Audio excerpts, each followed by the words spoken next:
wabarakatuh. Perkenalkan, nama saya Herlina Aprianti dari Program Studi Diploma 3 Kebidanan semester 4, mahasiswi Institut Medika Dr. Gigi Suherman. Di sini saya akan memberitahu kalian tentang perawatan payudara dengan masalah mastitis.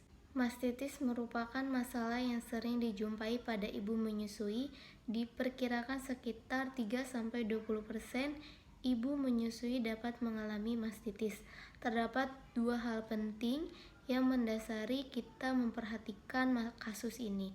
Yang pertama, karena mastitis biasanya menurunkan produksi ASI dan menjadi alasan ibu untuk berhenti menyusui. Yang kedua, karena mastitis berpotensi meningkatkan transmisi vertikal pada beberapa penyakit, terutama AIDS. Definisi mastitis. Mastitis merupakan suatu proses peradangan satu atau lebih segmen payudara yang mungkin disertai infeksi atau tanpa infeksi.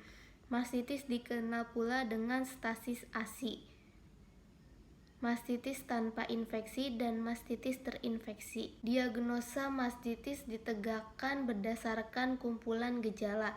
Yang pertama, demam dengan suhu lebih dari 38,5 derajat Celcius. Yang kedua, menggigil. Yang ketiga, nyeri atau ngilu seluruh badan. Yang keempat, payudara menjadi kemerahan, tegang, panas, bengkak, dan terasa sangat nyeri. Yang kelima, peningkatan kadar natrium dalam ASI yang membuat bayi menolak untuk menyusui karena ASI terasa asin. Yang keenam, timbul garis-garis merah ke arah ketiak. Patofisiologis terjadinya mastitis diawali dengan peningkatan tekanan di dalam duktus atau saluran ASI akibat stasis ASI. Bila ASI tidak segera dikeluarkan, maka terjadilah tegangan alveoli yang berlebihan dan mengakibatkan jaringan ikat meningkat. Beberapa komponen terutama protein, kekebalan tubuh, dan natrium dari plasma masuk ke dalam ASI dan selanjutnya ke jaringan sekitar sel sehingga memicu terjadinya respon imun.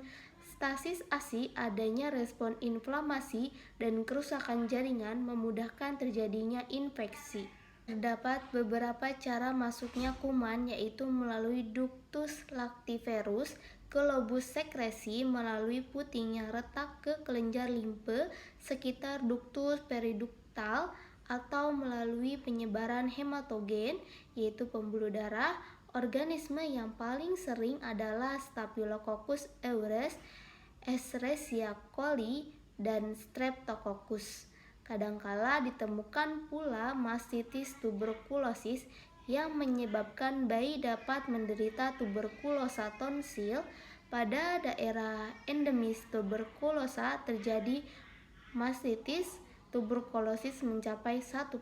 Faktor risiko terjadinya mastitis. Yang pertama, terdapat riwayat mastitis pada anak sebelumnya. Yang kedua, puting lecet. Yang ketiga, frekuensi menyusui yang jarang atau menyusui yang pendek. Pengosongan payudara yang tidak sempurna. Yang kelima, pelekatan bayi pada payudara yang kurang baik. Yang keenam, ibu atau bayi sakit. Yang ketujuh, prevolum pendek. Yang kedelapan, produksi ASI yang terlalu banyak. Yang kesembilan, berhenti menyusui secara cepat atau mendadak. Yang kesepuluh, penekanan payudara misalnya oleh bra yang terlalu ketat. Yang kesebelas, sumbatan pada saluran atau muara saluran oleh gumpalan ASI. Yang kedua belas, penggunaan krim pada puting. Yang ke-13, ibu stres atau kelelahan. Yang ke-14, ibu malnutrisi. Tata laksana suportif. Yang pertama, dimulai dengan memperbaiki teknik menyusui.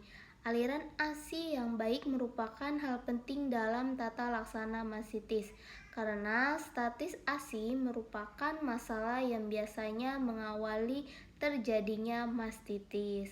Kemudian, ibu dan bayi mempunyai jenis pola kuman yang sama, demikian pula pada saat terjadi mastitis, sehingga proses menyusui dilanjutkan dan ibu tidak perlu cemas atau khawatir.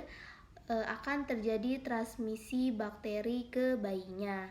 Kemudian hal-hal yang perlu diperhatikan adalah ibu harus beristirahat, mengonsumsi cairan yang adekuat dan nutrisi yang seimbang. Anggota keluarga juga ikut berperan atau membantu ibu di rumah agar ibu bisa beristirahat. Penggunaan obat-obatan, ibu dengan masalah mastitis dianjurkan untuk mengonsumsi beberapa obat tertentu sesuai dengan indikasi. Pertama, analgesik.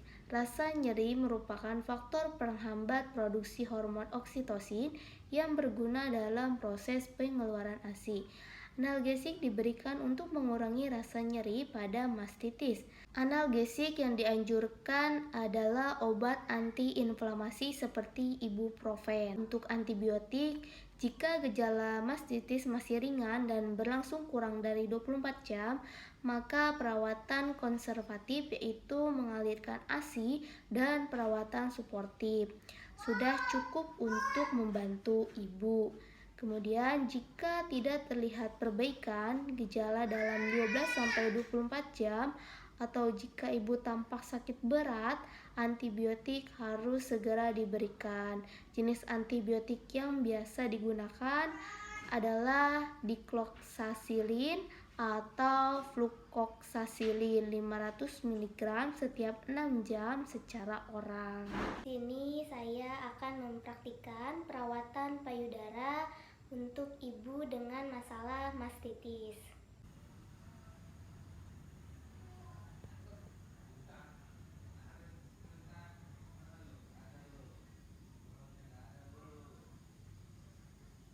Selamat siang Bu, perkenalkan nama saya Bidan Herlina. Di sini saya akan melakukan perawatan pada payudara ibu untuk mengurangi rasa nyeri dan untuk mengosongkan payudara ibu. Apakah bersedia Bu?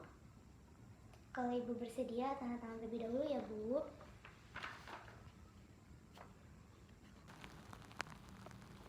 Baik, saya permisi cuci tangan terlebih dahulu ya Bu.